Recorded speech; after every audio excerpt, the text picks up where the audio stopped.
In this lesson, we will learn the basis of inferential statistics that will enable us to draw conclusions, make predictions, and generalize findings beyond what we see in the immediate dataset.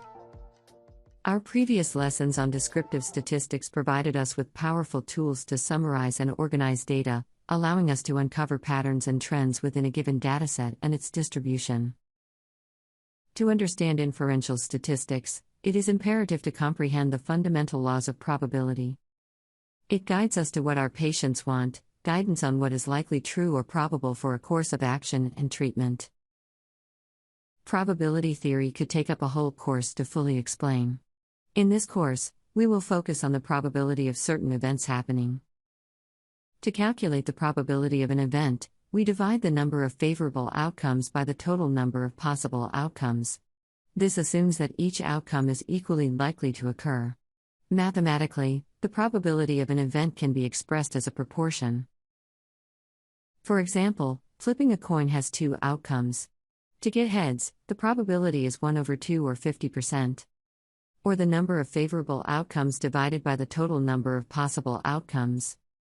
The probability of a consecutive event occurring represents the probability of one event happening followed by another event happening immediately after. To calculate the probability of consecutive events, we multiply the probabilities of each individual event together. This is based on the assumption that the events are independent, meaning the outcome of one event does not affect the outcome of the next. Mathematically, if we have two events A and B, the probability of event A followed by event B can be expressed by this formula. So, the chance of getting two heads in a row is 25%, we multiply the original probabilities. This multiplication rule applies to any number of consecutive events as seen in this table. If we keep tossing the coin and looking for multiple heads occurring, the probability gets dramatically smaller as consecutive events get multiplied. One way to explain this logic is a probability tree you see illustrated here from a Khan Academy lesson. To understand how we got a probability of 25% here, think of the outcomes as the limbs of a tree.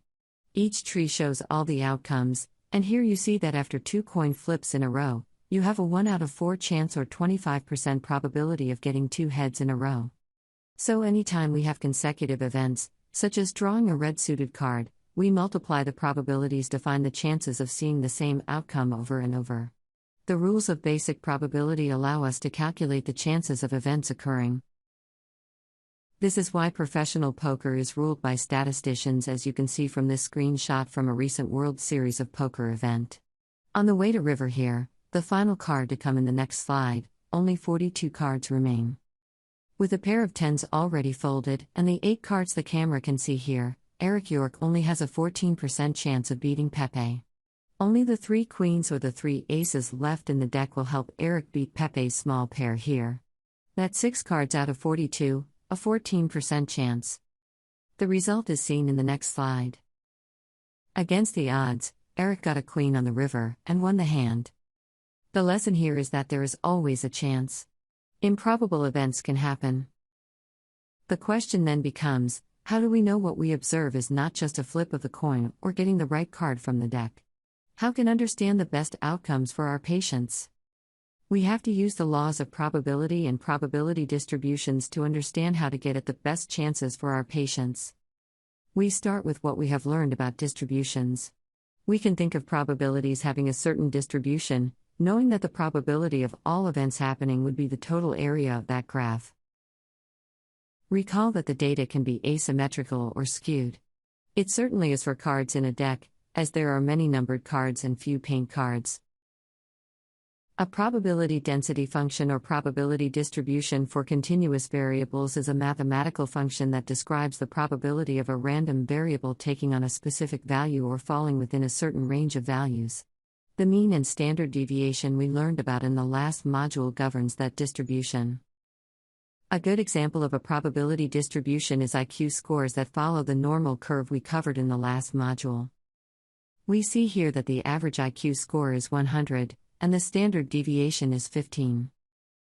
Looking at the distribution, we can estimate what typical IQs would be. A child with an IQ of 130 would be rare. They would be 2 standard deviations above the mean, and only about 2.3% of children would have this score or higher. A rare occurrence. A queen on the river. Even in a perfect world, we have some error when we start to sample IQs. No sample can perfectly capture all the characteristics and variability present in the population, resulting in differences between the sample statistic and the true population parameter. A sampling distribution refers to the distribution of a particular sample statistic, such as the mean or proportion that is obtained from multiple random samples of the same size drawn from the same population. It is a theoretical distribution. We keep sampling and keep updating the distribution. As we continue to sample, something amazing happens mathematically. The central limit theorem states that the sampling distribution of the mean of a large number of independent and identically distributed random variables approaches a normal distribution, regardless of the shape of the population distribution from which the samples are drawn. It tells us that when we take repeated random samples from a population and calculate the means, those means will tend to follow a bell-shaped or normal distribution. As we increase the sampling, the variability within the individual samples tends to cancel out, resulting in a more consistent and predictable behavior of the sample means. To see an example, we can look at the results of rolling some funny dice. In this Khan Academy example, our die never lands on a 2 or a 5. It rarely lands on a 3 or 4 and usually lands on a 1 or a 6. So as we keep sampling, or rolling the die in this case, we get nothing that looks like a normal distribution. But if we keep sampling and we take the average of each sample, the mean, and graph that, we see something amazing. A normal distribution. The more we sample, the more we know about the average roll. By taking the average of the averages, we get a normal curve. The implications of the central limit theorem are far-reaching. It enables us to perform hypothesis testing, construct confidence intervals, and make population inferences based on sample means, even when the underlying distribution of our population is not normally distributed. The standard error of the mean is used to quantify the variability or uncertainty associated with estimating the population mean when using sample data. The standard error of the mean measures this variability and provides an estimate of the average amount by which sample means deviate from the true population mean.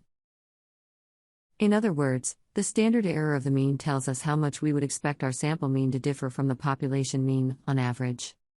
The formula for calculating the SEM depends on two factors: the population standard deviation and the sample size. Mathematically, the standard error of the mean is equal to the standard deviation divided by the square root of n. The square root of the sample size is included in the denominator here to account for the fact that larger sample sizes lead to less variability in the sample means. Let's calculate the standard error of the mean using these values. To calculate the SEM, we use the formula. The standard error of the mean, or SEM, is equal to the standard deviation divided by the square root of n. Plugging in the values, we have SEM equals 10.5 divided by the square root of 25. Since the square root of 25 is 5, then dividing 10.5 by 5, we find that the standard error of the mean for the given sample is 2.1. With the larger sample size, since the square root of 225 is 15, dividing 10.5 by 15, we find that the standard error of the mean for the given sample is 0.7. The SEM value of 0.7 indicates that, on average, the sample mean, 101.0, is expected to deviate from the true population mean by approximately 0.7 units. With a larger sample size of 225, the SEM becomes smaller, suggesting greater precision in our estimation of the population mean. Using what we have calculated, we could construct a distribution around our average of 101.0. And if we keep sampling, recall that we can assume those scores are normally distributed. And then, if we kept sampling, we would know the range of scores we would find around our sample mean of 101.0 based on the standard error of the mean. And the larger the sample size, the more precise we would be as the standard error of the mean gets smaller. Statistical inference plays a crucial role in drawing conclusions and making meaningful interpretations based on sample data. Both parameter estimation and hypothesis testing are important tools in nursing research. Parameter estimation provides estimates and measures of uncertainty, allowing researchers to quantify and describe population characteristics. Hypothesis testing, on the other hand, helps researchers make decisions and draw conclusions based on evidence from sample data, supporting or challenging specific hypotheses. Parameter estimation provides valuable information about the magnitude and variability of the population parameter, often accompanied by a measure of uncertainty, such as a confidence interval. When conducting parameter estimation to estimate a population value, two common approaches are used: point estimation and interval estimation. Let's explore the differences between these two estimation techniques. A point estimate is a single value calculated from sampled data that serves as an estimate of the unknown population parameter. It provides a specific value believed to be close to the true population parameter. The point estimate is typically derived from a sample statistic, such as the sample mean, proportion, or correlation coefficient. An interval estimate, also known as a confidence interval, provides a range of plausible values within which the population parameter is likely to fall. Unlike point estimates, interval estimates incorporate a measure of uncertainty and allow for a more comprehensive understanding of the population parameter. Confidence intervals provide a range of plausible values within which the population parameter is likely to fall. These estimates help nurses and researchers make informed decisions and draw conclusions about the population based on the sampled data. Confidence limits, also known as confidence intervals, are calculated to estimate the range of values within which the true population parameter, such as the mean, is likely to fall. The calculation of confidence limits involves determining the margin of error and constructing an interval around the point estimate based on the desired level of confidence and a theoretical distribution. T-distribution, also known as the student's T-distribution, is a probability distribution that is widely used in statistical inference. It is similar to the standard normal distribution, but it accounts for the added uncertainty that arises from estimating the population standard deviation based on a small sample size, or when the population standard deviation is unknown. Let's break down the steps involved in calculating confidence limits around a mean using the T-distribution, an RIQ data example. To calculate a 95% confidence interval for a mean, use the formula from the lecture notes for this module. The confidence interval equals the sample mean plus or minus the t-value times the standard error of the mean. Given our values from before and a t-value, from the theoretical t-table from the Charts and Tables Guide page 3, of 1.96. Plugging these values into the formula, we have confidence interval equals 101.0 plus or minus 1.96 times 0.7, or 1.372. So we subtract and add 1.372 to the sample mean, and the confidence interval equals 99.63 to 102.37. This means we can be 95% confident that the true population mean falls within this range. In this lesson, we learned that inferential statistics relies on probability, the central limit theorem, and point estimates such as confidence intervals to make inferences about populations based on sampled data. These techniques provide the framework for conducting hypothesis testing, a topic we will take up in our next lesson on inferential statistics.